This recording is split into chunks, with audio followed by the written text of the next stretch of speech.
Voici l'humeur de Pierre-Emmanuel Barré, messieurs, dames.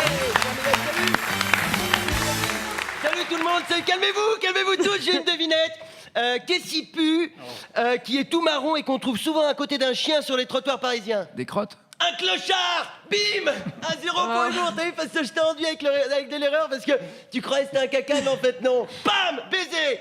Hein? Assez rigolé, je suis pas là pour vous divertir avec mes plaisanteries printanières. C'est l'heure de ma revue de presse, et cette semaine, on va parler sodomie. Jingle. La sodomie, c'est vraiment très très bien. Après, on n'a plus besoin de mettre de sac à dos pour transporter ses affaires, il suffit de le mettre à l'intérieur de son anus, c'est fini les problèmes de scoliose.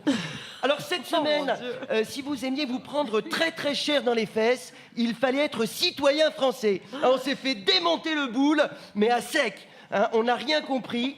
C'est simple, ce matin, quand je suis arrivé à la radio, j'étais tellement dilaté, je ne me suis pas assis sur le fauteuil, je me suis assis autour du fauteuil. C'est le 8e qu'on m'apporte depuis le début de l'émission, j'ai plus de force dans les sphincters, je les engloutis, c'est complètement hallucinant. Là, il y a tellement de fauteuils dans mon cul, on dirait un salon marocain, dis donc. Bon, allez. D'ailleurs, depuis tout à l'heure, Nagui, il y a de la fumée qui sort, je crois qu'il y a des mecs qui se sont installés avec une chicha. Et il reste de la place. Hein, la semaine prochaine, on fait l'émission dans mon cul, et pour le live, il y aura le Philharmonique de Vienne avec 87 contrebassistes et 13 pianistes. Il y a une acoustique de malade, vous verrez. Ben, c'est comme ici, c'est comme au Studio 106, sauf que ça sent meilleur.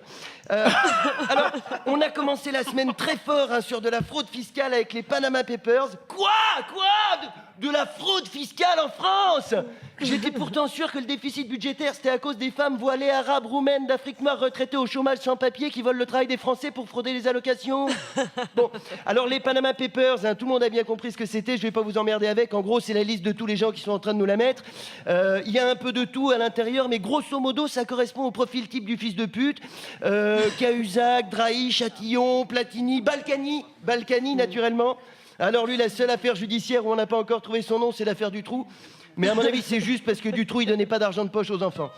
Hein, on encense les journalistes qui ont révélé le business, mais 9 mois d'enquête pour arriver à la conclusion que Balkany, c'est une grosse baltringue. C'est pas des génies non plus, les mecs. Hein.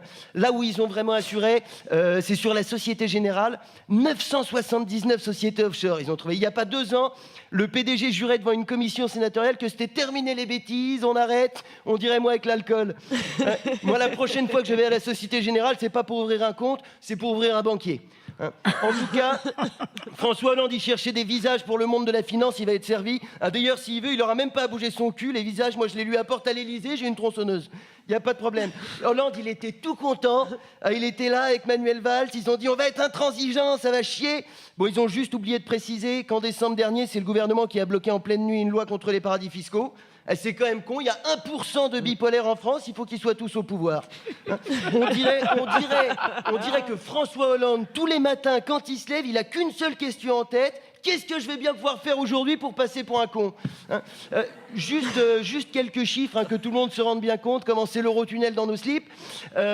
L'évasion fiscale, c'est presque 7% du PIB. Alors si tout le monde payait ses impôts, on aurait un déficit budgétaire à 0. Et en plus, on pourrait rendre 80% de leur impôt sur le revenu aux Français. Alors si vous sentez quelque chose qui vous chatouille au niveau des molaires, vous retournez pas, hein, c'est la bite du social-libéralisme. Oh non. Alors moi, après l'affaire, naïvement, je pensais que j'aurais le temps de cicatriser. Bim! Emmanuel Macron qui monte son mouvement politique. Ni de droite, ni de gauche, au milieu, pile dans le cul. Hein, ça n'a pas duré bien longtemps. 10 heures après, Mediapart sortait que le siège social, c'était le domicile privé du directeur d'un des principaux clubs patronaux.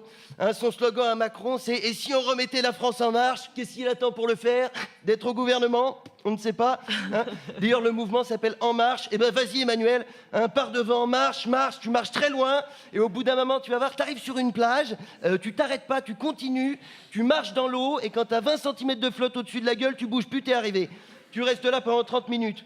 Hein, pour la première fois depuis que tu es ministre, tu pourras te vanter d'avoir donné à bouffer à des gens. Hein, d'accord, c'est des poissons, mais c'est un bon début.